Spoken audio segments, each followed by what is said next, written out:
안녕하세요. 여러분, 채니예요. 반가워요. 오늘 제 영상 보러 와주셔서 고맙습니다. 오늘은 제가 아이엘츠를 혼자 독학을 해서 성적을 보유하고 캐나다 대학교를 합격한 이야기를 들려드릴까 해요. 캐나다 대학에 관련해서는 또 이야기가 너무 길어질 수 있어서 그거는 다음번에 기회가 될 때 영상을 만들어 보도록 할 거고요. 오늘은 아이엘츠 위주로 해서 이야기를 들려드리도록 할게요. 일단 저는 기본적으로 어학연수, 영어 교육 하나도 없이 혼자서 독학을 한 경우에 해당이 되고요. 사실 캐나다 내에서도 한국 내에서도 이런 경우는 없기 때문에 아이엘츠 성적이 필요하신 분들, 그리고 해외 영어권 국가로의 이민, 그리고 유학을 준비하시는 분들께 모두 도움이 될 수 있는 영상이 되었으면 좋겠어요. 기본적으로 공부 머리가 타고나야 하고 아니면은 집에 돈이 많아야 영어 실력을 가질 수 있다는 편견이 있지만, 그래도 제가 알려드린 팁이나 아니면 여러분께 맞는 공부 방법을 찾아서 실행을 해서 한번 해보셨으면 좋겠어요. 일단 저는 아이엘츠를 일을 하면서 합법적인 비자로 체류를 해야 하기 때문에 비자를 빨리 받아야 하는 상황이었어요. 그래서 아이엘츠를 준비할 수 있는 기간은 2달밖에 안 됐고요. 일을 하면서 아이엘츠를 준비하려고 하니까 또 한 번도 치러보지 못한 시험이라서 막막하기도 하고, 물론 경험자분들의 팁이나 조언, 그리고 실제로 관련 이야기들도 많이 듣고 사전에 나오는 것들, 아이엘츠에 관한 정보들 다 꿰고 있었지만, 그래도 처음 하는 경험이라 그런지 많이 긴장도 조금 하고 그랬던 것 같아요. 그리고 저는 토익을 한국에서 점수 어느 정도 보유를 하고 있었고요. 영어 선생님으로 여러 학원들에서 근무를 하고 있었어요. 그리고 아이엘츠는 제가 일을 하면서 드문드문 공부를 해와서 한 달에 한 번꼴로 했었어요. 그래서 이거를 막상 하려니까 시간은 또 얼마 남지 않았는데 미치겠는 거예요. 그래서 일단 실전 위주로 공부를 했고, 저와 같은 경우 말고 시간이 어느 정도 넉넉하게 있으신 분들은 이론부터 차분히 공부하시는 걸 추천드릴게요. 어느 정도 빨리 점수를 어느 정도의 성적을 확보해 놓고 싶다고 하시는 분들, 기본적으로 영어 실력이 어느 정도는 있으신 분들은 제가 했던 방법처럼 실전 위주로만 준비를 하셔도 좋고요. 준비할 수 있는 기간이 별로 없으신 분들은 이론 공부하기에는 아무래도 시간이 많이 모자라기 때문에 실전 준비 위주로 하시는 거를 무조건 추천드릴게요. 아이엘츠 시험에 관해서 간단하게 설명을 드리도록 할게요. 물론 아시는 분들도 많겠지만 모르시는 분들도 계실 수 있기 때문에 아이엘츠는 먼저 2가지가 있는데요. 제너럴 모듈이 있고 아카데믹 모듈이 있어요. 먼저 제너럴은 일반적인 모듈이죠. 제너럴은 이민에 필요한 모듈 버전이고요. 아카데믹은 대학이나 대학원에 지나갈 때 필요한 모듈이에요. 그래서 제너럴은 일반적인 일상 영어에 초점이 맞춰져 있다면 아카데믹은 학술적인 그런 내용 위주로 나오고요. 스피킹, 말하기나 리딩, 독해, 읽기에서는 제너럴 아카데믹 2 모듈 다 같지만 리스닝, 듣기와 라이팅, 에세이 쓰기에서는 2 시험 출제가 다르기 때문에 이 2가지 모듈 분간을 잘 하셔서 여러분께 필요한 시험 준비를 잘 하시길 바랍니다. 먼저 저는 오전에 도착을 해서 스피킹을 먼저 예약을 해뒀었고요. 그래서 스피킹 시험을 먼저 치르고 나머지 시험들을 하나씩 치르기 시작을 했어요. 그 시험날에, 아이엘츠 시험날에. 스피킹을 할 때에는 솔직히 저는 일부러 아이엘츠를 최적화해서 아이엘츠만 신경을 쓰고 이러한 질문이 나올 것이다를 예측을 하고 그렇게 연습을 하진 않았어요. 먼저 첫 번째로 스피킹에서 중요한 건 자신감. 자신감이 1번이에요. 스피킹 인터뷰라고 보시면 되시는데요. 말을 하다 보면은 중간에 자신이 없어지고 그리고 말이 잘 안 나오고 생각하던 게 말이 잘 안 나오고 하는 경우에는 기본적인 말하는 연습을 많이 하시는 게 좋고요. 그리고 시험 날에는 누구나 다 떨리잖아요. 그리고 시험관도 사람인지라 이걸 종일 몇 시간 동안 시험자들 시험 치르는 거 도와주고 하다 보면 지치고 그래서 표정도 찌푸러질 수 있고 그럴 수 있잖아요. 그래서 시험 중간에 일을 겪더라도 당황하거나 기분 나빠하실 필요 없고요. 소신 있게 하고 싶은 말들 이어나가시면 되시는데요. 단답형으로 하지 않고 그 단답형에 관련된 이야기들 정성껏 이야기한다는 느낌으로 영어로 해주시는 게 중요해요. 예를 들어서 직업에 관련된 질문이 나왔다고 하면은 그 직업만 이야기하는 게 아니고 이 직업에서 나는 어떠한 일을 하고 이러이러한 일을 담당을 한다 이런 식으로 이야기하면 훨씬 더 풍족하게 스피킹이 이루어지기 때문에 그렇게 성의껏 대답을 한다는 느낌으로 해주시면 좋아요. 그리고 두 번째, 까다로운 질문을 생각해 보시는 게 좋은데요. 이거는 사실 IELTS는 사실 모든 시험은 그 시험에 최적화되어 있도록 교재가 나와 있고 그 교재에 맞춰서 공부를 하는 게 중요해요. 근데 IELTS 스피킹에서는 조금 자유롭고 폭넓게 보셨으면 좋겠어요. 특히 스피킹 부분에서는 그렇게 하셨으면 좋겠는데요. 교재에 없는 질문들도 때론 나오곤 해요. 보통 이런 경우는 없다고 들었는데 저는 조금 스피킹을 에서 난감한 질문을 받은 시험자에 해당이 돼요.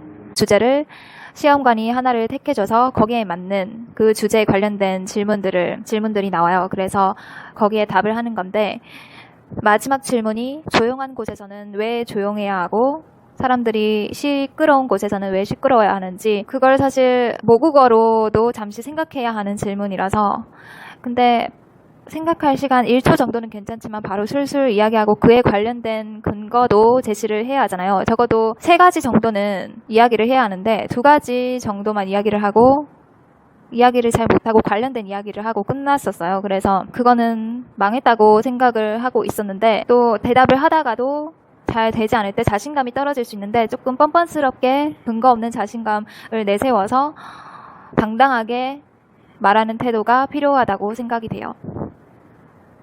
그리고 3번째로는 친구나 지인들과 대화를 영어로 많이 해보라는 건데요. 이거는 사실 영어권 국가에 친구들이나 지인들이 많이 있어서 그 사람들과 같이 대화를 많이 해보면 좋긴 한데 그렇지 않은 경우라도 사실 상관은 없어요. 혼자 대화 주고받듯이 그렇게 이야기해도 좋고요. 중요한 점은 이 대화를 얕은 대화라기보다 조금 더 깊고 디테일하게 이야기할 수 있도록 연습을 하시는 게 중요하고 깊고 다양하게 그렇게 이야기하실 수 있도록 연습을 하시는 게 좋아요.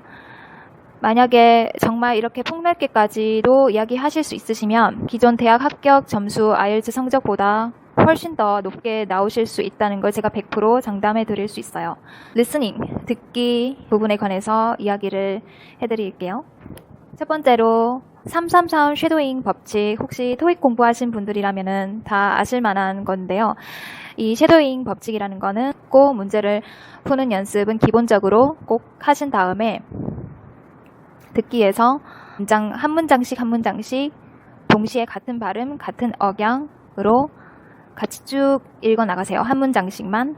그리고 나서 두 번째로는 한 문단을 같은 속도로 유지를 하면서 읽어 나가고 세 번째로는 그 문단들 전체를 같은 빠르기로 읽어 나가는 겁니다. 실수를 했다면 처음부터 다시 하시는 게 중요하고 이렇게 하다 보면 사실 듣기뿐만 아니라 말하기를 할 때에도 실력이 많이 향상되시는 거를 확실히 느끼실 수 있으실 거예요. 그리고 듣기에서 두 번째로는 IELTS에서는 중요한 것이 주관식 문제가 많이 있어요. 그래서 이 주관식에서 철자 하나라도 틀리면 틀린 게 되는 거고요. 그렇기 때문에 숫자나 철자 같은 것들은 듣기로 나왔을 때 이걸 그대로 거기에 해당되는 답에 써야 할 때들이 종종 있어요. 그래서 숫자나 철자 같은 것들은 듣고 빨리 바로 그걸 정확하게 쓸 수 있도록 연습을 하는 것이 꼭 필수입니다. 그 다음 세 번째, 나라마다 영어 발음들이 조금씩 차이가 있잖아요.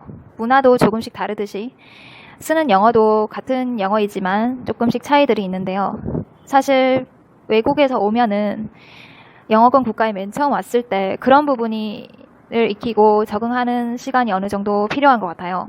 특히 발음에서는 영국, 미국 발음이 이 두 나라의 발음이 정말 많이 다르고, 호주 발음은 캐나다인들도 호주 발음 어려워하는 분들도 많이 있어요. 덜어 있고 사람마다 다르겠지만 저는 호주 발음이 가장 어려워요.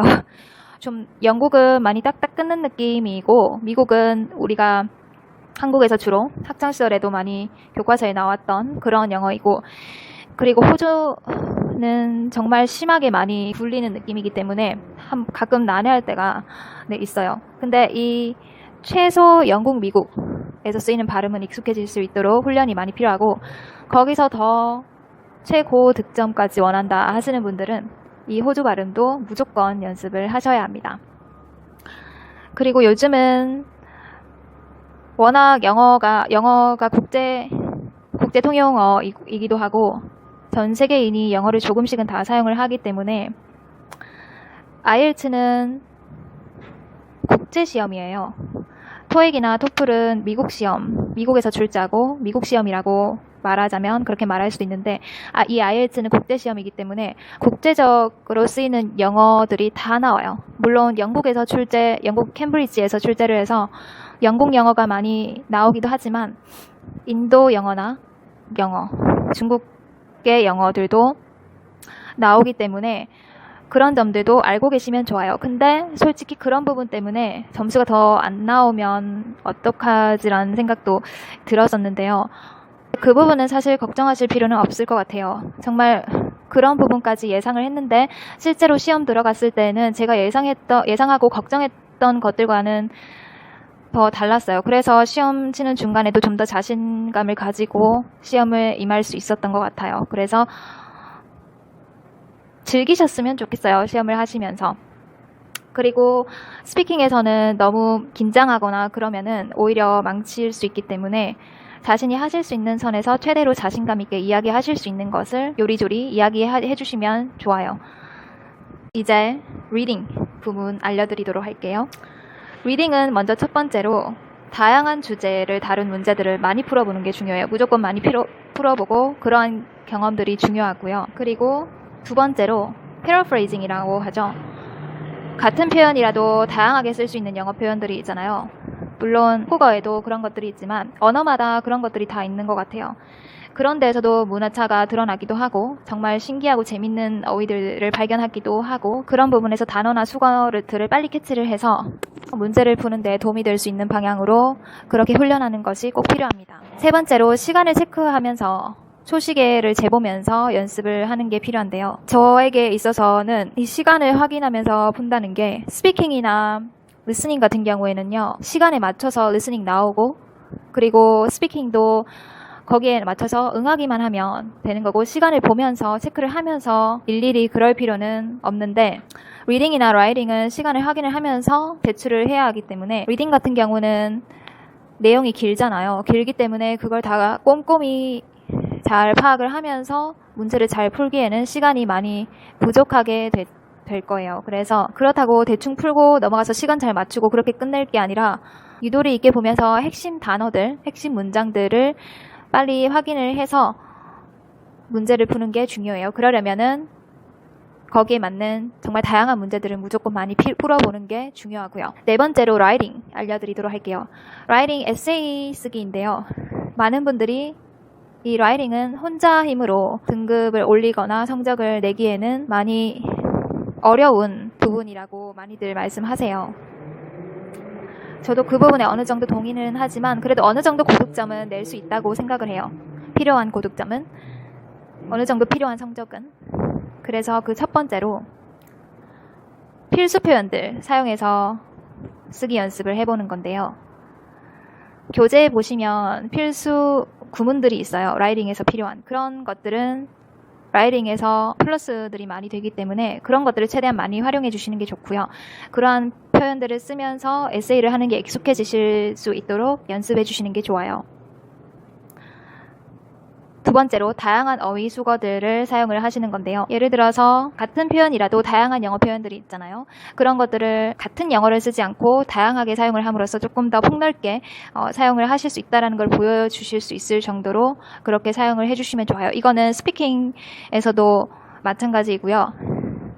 그러면 조금 더 시험관이 보기에도 더 다양한 어휘를 사용할 수 있고 그렇게 응용을 할 수 있다고 판단할 수 있게 되기 때문에 그렇게 해주시는 게 좋아요.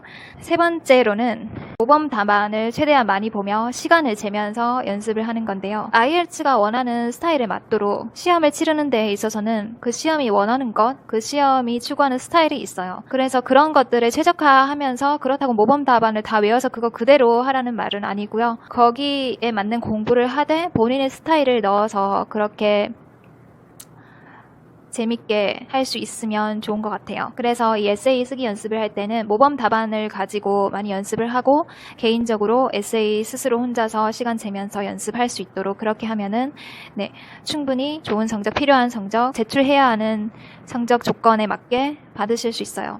이전에 독학을 하시기 전에 기존 다른 영어 성적을 가지고 계시면 사실 이 방법을 100% 적용을 해서 하시면 좋고요. 그게 아니라면 온라인 인강이나 기본적인 영어 이론에 관련된 공부를 하시고 오시는 게 좋아요. 그리고 그 시험에 맞는 단어, 어휘들만 나오는 교재들이 있잖아요. 그 교재들을 따로 또 공부하시고 오시면 될 것 같아요. 그리고 한 가지 더 말씀드리자면 컴퓨터 모듈로 시험을 봐도 되고 아니면은 종이로, 연필로 작성을 해서 시험을 봐도 되는데요. 작년 말에서 올해부터 제가 시험 치르는 시기부터 해서 제가 1월 달에 시험을 치렀어요. 그래서 그 시기부터 해서 처음 생겨났어요. 컴퓨터로도 IELTS를 칠 수 있는 시스템이. 그래서 이 컴퓨터로 하게 되면은 글자 수, 라이팅 작성을 할 때 타자로 작성을 할 때 글자 수를 알 수 있어요. 글자 제한 수를 알 수 있어서 너무 짧게 써도 안 되고 글자 제한 수를 넘어가도 안 되기 때문에 감점이 붙기 때문에 그런 것들을 고려하면서 하는 데에는 이 컴퓨터로 하는 데 장점이 있고요. 대신에 영어로 타자를 쓰실 수 있는 정도의 실력이 있어야 합니다. 어느 정도 타자가 조금 나와야 에세이 하는 데 지장이 없기 때문에 그 부분은 꼭 중요하고요. 근데 이게 약간 저는 영어로 타자를 잘 치는 편인데요. 근데 IELTS에서 시험장에서 실제로 타자기 두드릴 땐 이게 너무 타자기 자체가 뻑뻑하다고 해야 되나? 뻑뻑하고 이 자판 글자 크기도 더 크고 네모나게 그렇게 딱 나와 있는데 그게 일반 타자기와는 조금 달라서 하는데 독수리 타법까지는 아닌데 두드리기가 조금 자판 자체도 뻑뻑해서 조금 그 부분은 어려웠어요. 그래서 평소 타자보다는 더 속도가 느렸지만 그래도 어느 정도 속도감은 있기 때문에 얼른 해서 끝냈었고요. 이 타자가 부담스러우시고 종이가 더 편하시면은 글자 수 맞추는 것까지 해서 필기 직접 손으로 썼을 때 그렇게 익숙하게 쓰실 수 있도록 연습을 많이 하셔야 돼요. 그리고 오타가 있는지 점검하는 것도 필요하고 라이팅에서는 한번 하고 나서 마무리로 그 부분을 다시 검토할 수 있는 시간도 있는 게 필요하고요. 시간을 재면서 시험 준비를 하실 때에는 반드시 그 제한 시간에서 조금은 빼주세요. 왜냐하면 약간 여유를 잡고 준비를 하기 위해서인데요. 예를 들어서 중간에 버벅거려서 실수가 있을 수 있고 기계상 오류가 있을 수 있고 화장실을 갈 수도 있고 그렇기 때문에 최대한 그런 일이 없도록 해야겠지만 그런 일이 있어도 잘 큰 실수 없이 넘어가도록 하기 위해서이기 때문에 꼭 그렇게 해주시는 게 좋아요. 좋아요, 그리고 구독, 댓글도 많이 남겨주세요. 댓글 제가 꼼꼼히 보고 남겨드리도록 할게요. 영상 봐주셔서 고맙습니다. 지금 벌써 9시쯤 되면 해가 지려고 해요. 배터리도 없고 얼른 집에 들어가야겠어요. 안녕. 다음 영상에서 봬요.